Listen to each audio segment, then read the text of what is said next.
Friends, अगर आप मेरे चैनल पे नए हो तो वेलकम। और ऑलरेडी आपने मेरे चैनल को सब्सक्राइब कर लिया है जो कि इंग्लिश लवर प्लैनेट चैनल है, तो वेलकम बैक। और आज के वीडियो में हम देखने जा रहे हैं कि वर्ब्स क्या होते हैं। तो इससे पहले हमने देखा था कि इंग्लिश में हेल्पिंग वर्ब्स क्या होते हैं, राइट। तो ये हमारी ग्रामर की सीरीज चल रही है, तो हमने स्टार्टिंग से सब्जेक्ट क्या होते हैं, हेल्पिंग वर्ब क्या होते हैं और वर्ब क्या है, यहाँ तक हम आ चुके हैं। तो अगर आपने सब्जेक्ट और हेल्पिंग वर्ब क्या होते हैं वो नहीं देखा है तो मैंने डिस्क्रिप्शन बॉक्स में उसके लिंक्स दे दिए, तो आप पहले वो वीडियो देख सकते हो। क्योंकि अगर आप वो वीडियोस देखोगे तभी आपको एक बेसिक से क्लियर हो जाएगा और अभी वर्ब क्या है और ये क्या चल रहा है ये आपको अच्छे से समझ में आ जाएगा। ठीक है, तो चलिए वीडियो के लास्ट तक बने रहिएगा ताकि आपकी माइंड में पूरी क्लैरिटी आ जाए कि वर्ब क्या होते हैं। हमें सिर्फ ये ओरली देखना नहीं है कि वर्ब क्या है और कैसे यूज़ करते हैं, हमें इसे अच्छे से समझना है। इसलिए वीडियो स्किप मत कीजिएगा, लास्ट तक बने रहिए और सारी क्लियरिटी माइंड में एक बार ले लीजिए। तो चलिए देखते हैं वर्ब किसे कहते हैं। तो ये वर्ड आपने पहले कभी सुना होगा या फिर ये आपके लिए नया हो सकता है, तो कोई बात नहीं है। वर्ब का जो मीनिंग होता है इंग्लिश में, ये एक्शन वर्ड होता है। तो वर्ब को इसलिए हम एक्शन वर्ड भी बोलते हैं। जैसे कि जो इंग्लिश में जो भी वर्ब्स है, तो ये सारे वर्ब जब हम उनका नाम लेते हैं तो उसमें कोई ना कोई एक्शन हो रही होती है, तो इसलिए इन्हें हम एक्शन वर्ड्स भी बोलते हैं। तो एक्शन वर्ड हो या फिर वर्ब हो तो आपको कंफ्यूज नहीं होना है, दोनों का मीनिंग एक ही है। ठीक है, तो चलिए अभी हम जब सेंटेंस बोलते हैं तो वर्ब उसमें कैसे यूज करना है वो देखते हैं। क्योंकि अगर आपको वर्ब क्या होते हैं और वो कैसे यूज करते हैं सेंटेंस में वो आ गया तो आपको इंग्लिश भी जल्दी से आ जाएगी। देखिए सारी चीज़ें जो है एक दूसरे के ऊपर डिपेंड है। यहाँ पे अगर आपको इंग्लिश बोलना है तो आपको पहले सेंटेंस कैसे बनाते हैं वो समझ में आना चाहिए, और अगर आपको सेंटेंस कैसे बनाते हैं वो समझ में आता है लेकिन आपको वर्ब क्या है या फिर उसमें सब्जेक्ट या फिर हेल्पिंग वर्ब क्या होते हैं वही पता नहीं है, तो फिर आपको सेंटेंस बनाना मालूम है फिर भी इसका नो यूज होगा। इसलिए आपको सारी चीज़ें बेसिक से क्लियर होनी चाहिए। तो चलिए एक्शन वर्ड, जैसे मैंने कहा कि वर्ब को ही एक्शन वर्ड बोलते हैं। ठीक है, तो चलिए अभी इसे डिटेल में देख लेते हैं कि इसके कुछ एग्जाम्पल और हेल्प वर्ब्स वो एक्चुअली है क्या। ठीक है, तो चलिए जैसे मैंने कहा कि वर्ब को एक्शन वर्ड्स कहते हैं क्योंकि ये शो करते हैं क्या, इन खुद में ये एक्शन शो करते हैं, कोई मूवमेंट शो करते हैं। जैसे फॉर एग्जांपल देख लीजिए, यहाँ पे मैंने इंस्टेंस लिखा है, तो इंस्टेंस का मीनिंग होता है एग्जाम्पल। ठीक है, एग्जाम्पल और इंस्टेंस दोनों एक ही है। तो चलिए आपको एक नया वर्ड मिल गया। आप चाहिए तो मैं जो ये सारा आपको बताती हूँ एग्जाम्पल्स हो या फिर वर्ड्स हो आप नोट डाउन भी कर सकते हो, ताकि जब भी आपके माइंड में आ जाए तो आप नोटबुक में देख सकोगे और सारी चीज़ें आपको वहाँ पे क्लियरली मिल जाएंगी। ठीक है, तो इंस्टेंस का मीनिंग होता है एग्जाम्पल। जैसे मैंने यहाँ पे एक एग्जाम्पल दिया है किसका, वर्ब का या फिर एक्शन वर्ड का, तो ये है गो। ठीक है, अभी देख लीजिए जब हम गो बोलते हैं तो गो का मीनिंग होता है कि जाना। ठीक है, कहीं पे जाना।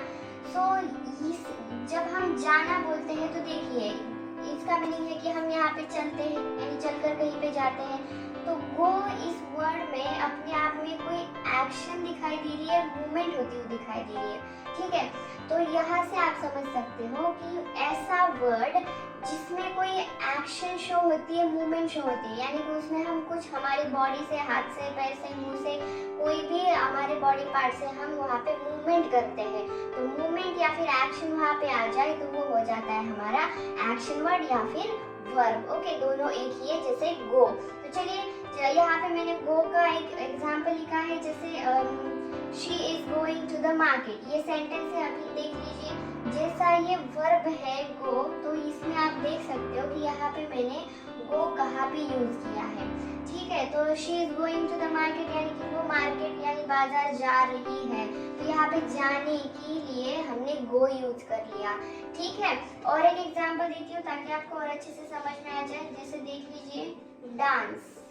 ठीक है, अभी देखिए डांस जो वर्ड है, तो हम जब डांस करते हैं तो वहाँ पे भी हमारे बॉडी की मूवमेंट हो रही होती है, हाथ से, पैर से, या फिर हम फेस पे एक्सप्रेशन दिखाते हैं, तो सब कुछ मूवमेंट हो रही है, एक्शंस हो रही है। तो इसलिए डांस भी हमारा वर्ब है या फिर एक्शन वर्ड है। तो डांस का मीनिंग तो आपको पता ही होगा कि नृत्य करना, राइट, और सारी मूवमेंट्स होती है वहाँ पे।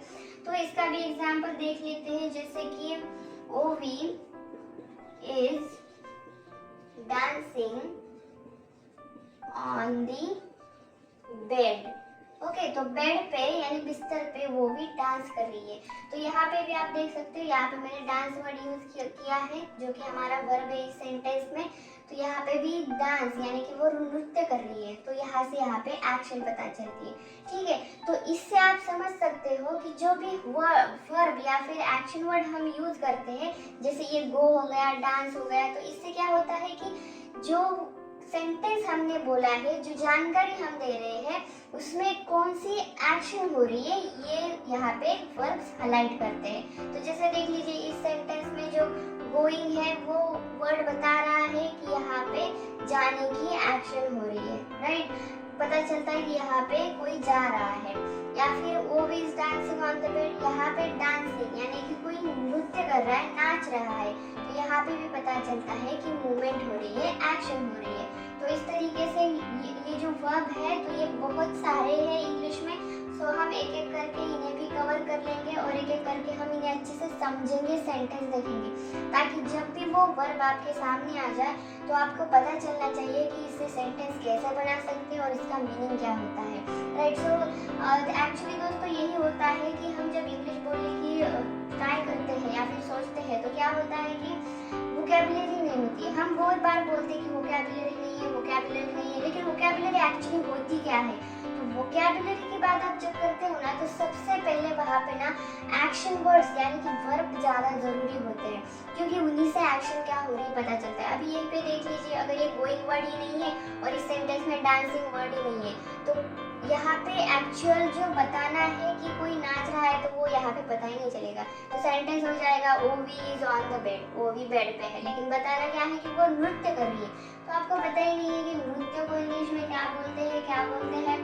लेकिन आपने यहाँ पे देख लिया हमारे वीडियो में कि यस, इसको नृत्य को डांस बोलते हैं, तो हो गया आपका सेंटेंस।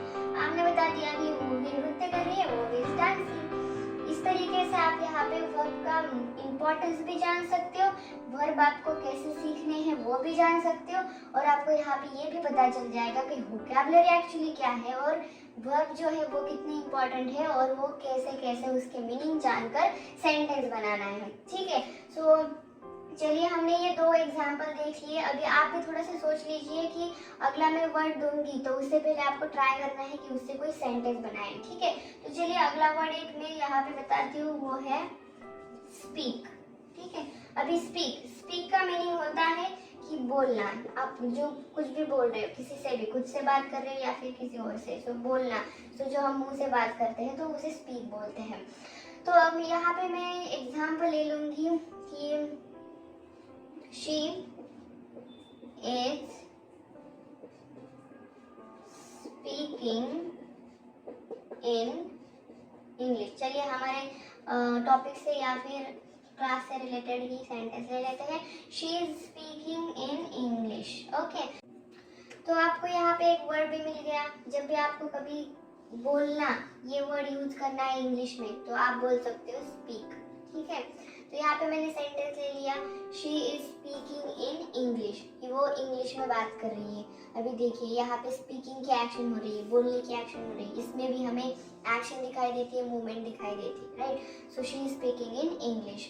सो इस तरीके से आप अभी ट्राई कीजिए कि स्पीक से, डांस से या फिर गो से और ज़्यादा सेंटेंस बनाए और किस तरीके से बोले जा सकते हैं। ठीक है, तो जो मैंने ये वर्ड दिए हैं वो आप नोट डाउन भी कर सकते हो, और मैं आगे कुछ और वर्ब के एग्जांपल बताती हूँ ताकि आपको एक क्लैरिटी हो जाए कि वर्ब किस किस तरीके से हो सकते हैं और सेंटेंस कैसे बना सकते हैं।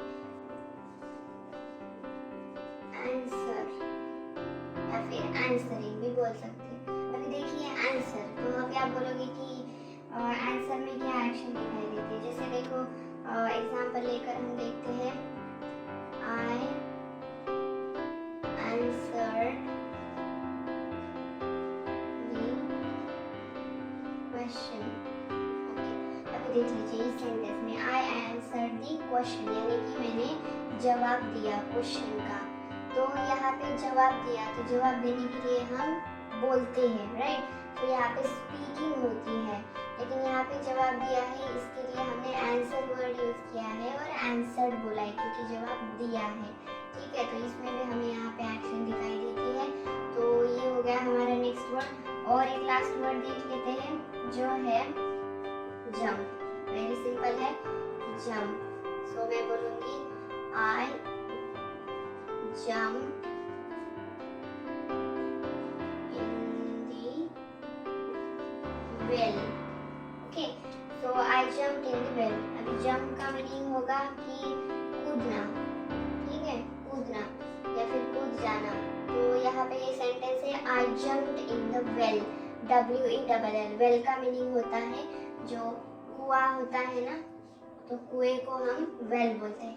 तो मैं कहाँ कूदी, वेल में, यानी कि मैं कुएं में कूदी। तो मैंने जंप किया। तो जंप करने में भी आप एक्शन देख सकते हो, मूवमेंट देख सकते हो। तो ये जंप यहाँ पे हमारा वर्ब हो गया, ठीक है। तो चलिए, मैंने 5 आपको लगभग वर्ब जो है वो दे दिए हैं, आप नोट डाउन कर लीजिए। आपने पहले वाले नहीं नोट डाउन किए हैं तो वीडियो आप पीछे ले सकते हो और आप अपने नोटबुक में नोट डाउन कीजिए, ताकि आपको अगले समय जब आपको समझना होगा तो याद आएगा, ठीक है। और आगे भी हम एक्शन वर्ड्स की स्पेशल वीडियो लेने वाले हैं, ताकि आपको और अच्छे से जो वर्ब्स कितने होते हैं, कैसे होते हैं, वो समझ में आ जाएगा, ठीक है।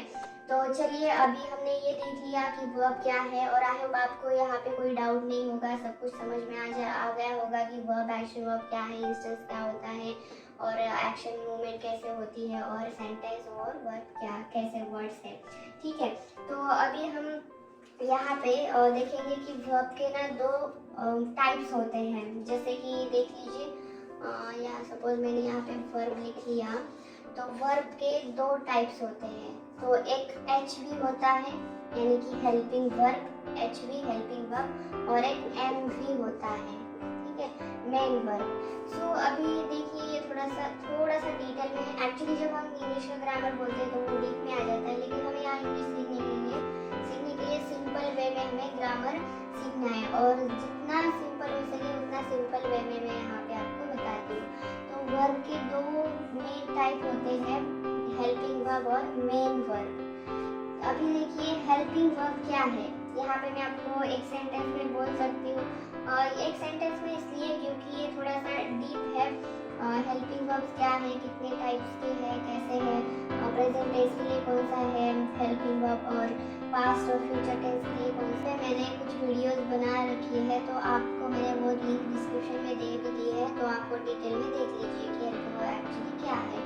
तो यहाँ पे मैं फिर भी एग्जाम्पल के लिए बता दूँ, जैसे इज, एम, वॉज होते हैं, तो ये हेल्पिंग वर्ब कहलाते हैं, ठीक है। और वो ये कैसे यूज करते हैं, ये कैसे इंपॉर्टेंट है, इनका मीनिंग कैसे क्या होता है, ये सारा वीडियो में कवर किया गया है, तो आप वो वीडियो देख लीजिए, ठीक है।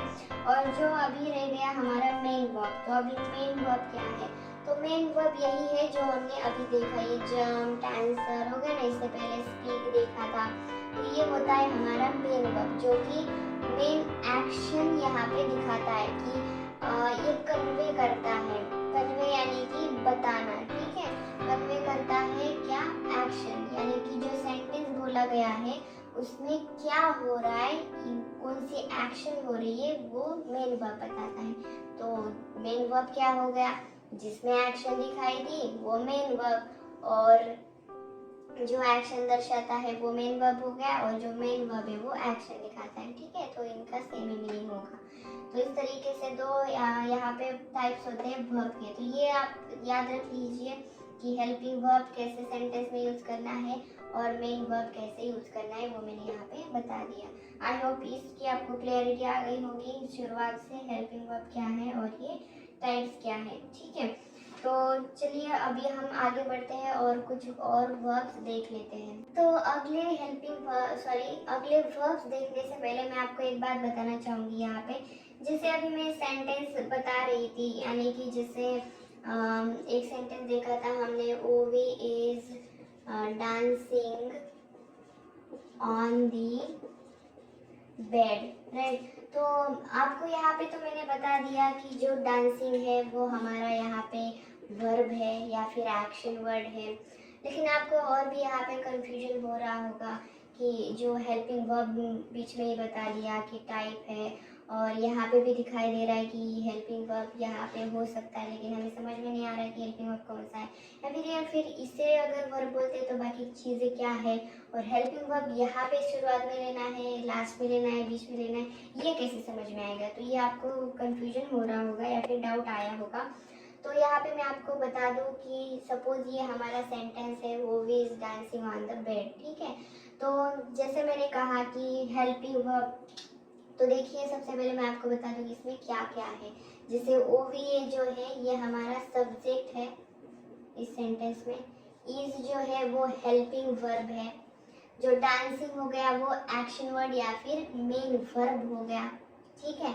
और on the bed, so on the ये सपोर्ट करने वाला यहाँ पे एक्स्ट्रा वर्ड हो गए, और बेड जो है वो हमारा ऑब्जेक्ट हो गया। अभी देखिए कि ये जो सेंटेंस है कैसे बनता है।